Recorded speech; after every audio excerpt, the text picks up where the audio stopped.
Gift packet করতেছি। কার জন্য জানেন? হ্যাঁ, অবশ্যই স্পেশাল মানুষ। তবে যিনি মানে আমার বড় ভাই বেশি, মহাজন কম। মানে আজকের পার্সেলটা রেডি করতেছি আমার মহাজনের জন্য। এখন যেহেতু ইলেকশনের ঝামেলা চলতেছে, তাই চাইলেও আমি ঢাকায় যেতে পারছি না। ঢাকায় বলতে নরসিংদী যেতে পারছি না। তাই বাধ্য হয়ে অনলাইনেই পাঠাতে হচ্ছে। এখানে আমার এলাকার বেশ কিছু বিখ্যাত মিষ্টি আছে। মানে আমাদের জেলা নওগাঁ জেলা অনেকেই জানেন যে সন্দেশের জন্য বিখ্যাত। তাই নওগাঁ জেলার বিখ্যাত সন্দেশ আছে এখানে, আর ২ প্রকার মিষ্টি আছে। এখন যাইতে হয়তো ২-৩ দিন সময় লাগবে। এর মধ্যে ইনশাআল্লাহ যেহেতু শীতের দিন, আমি আশা করছি মিষ্টিগুলো কোনো সমস্যা হবে না।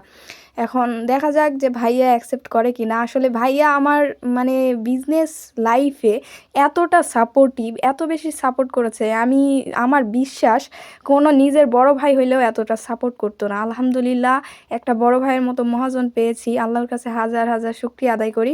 আর অসংখ্য ধন্যবাদ তৌকির ভাইয়া। আমি জানি না ভাইয়া এটা মানে রিসিভ করবে কিনা। যদি রিসিভ করে আমি খুব খুশি হব। মানে ভাইয়া অনেক ব্যস্ত মানুষ, প্রচুর ব্যস্ত মানুষ, বিজনেসম্যান তো, এই কারণে আরও বেশি মানে ব্যস্ত মানুষ। আর এখন যেহেতু সিজন টাইম, তাই ভাইয়ার ব্যস্ততা আরও বেশি। আর আমার ঈদের মালামালগুলো চলে এসেছে, আর এটা রিটার্ন হিসেবে আমার পক্ষ থেকে গিফট। ইনশাআল্লাহ সামনে ঈদে ভাইয়ার সাথে দেখা করার জন্য যাব, আর মালামালও নিতে যাব সরাসরি ইনশাআল্লাহ। সেদিন দেখা হবে তৌকির ভাইয়া। আমার পক্ষ থেকে অনেক অনেক ধন্যবাদ।